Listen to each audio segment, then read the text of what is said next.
గారు ప్రార్థన చేస్తూ ఉంటే దేవుడు నాకు ఒక మాటని బయలుపరిచాడు.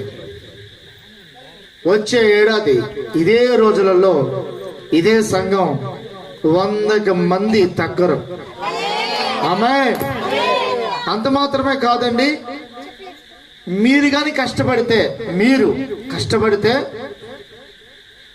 వచ్చే ఏడాది కల్లా ఇదే రోజులలో 10 బ్రాంచ్లు అవుతాయి గారికి. దేవుడికి స్తోత్రం కనుగాక.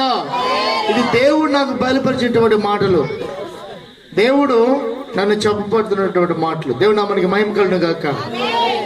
కఠినంగా 3 రోజులు ఉపవాస ప్రార్థన. ఈ 3 రోజుల ఉపవాస ప్రార్థనలో నీ సంఘం అభివృద్ధి అవుతుంది. ఈ 3 రోజుల ఉపవాస ప్రార్థనలో నీ యొక్క ఆత్మీయత జీవితంలో ముందుకు వెళ్ళడానికి అవకాశం ఉంటుంది. ఈ 3 రోజుల ఉపవాస ప్రార్థనలో నీవు పరిశుద్ధాత్మ శక్తిని పొందుకునే అవకాశం ఉంటుంది.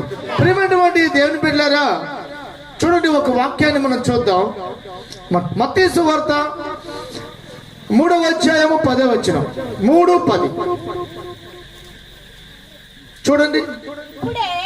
ఇప్పుడే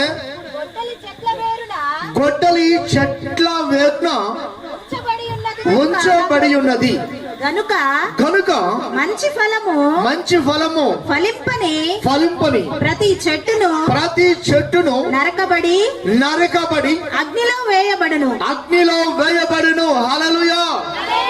బైబిల్ వాక్యంలో సెలవుస్తున్నటువంటి మాట ఏమిటి అంటే, ఇప్పుడే గొడ్డలి చెట్ల వేరున ఉంచబడి ఉన్నది.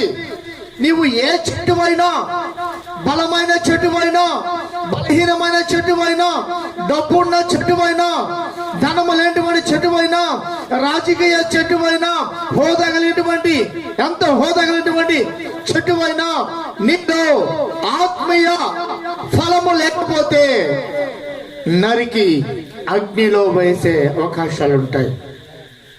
సరే అల్లే చెప్తారండి. హల్లెలూయా, హల్లెలూయా.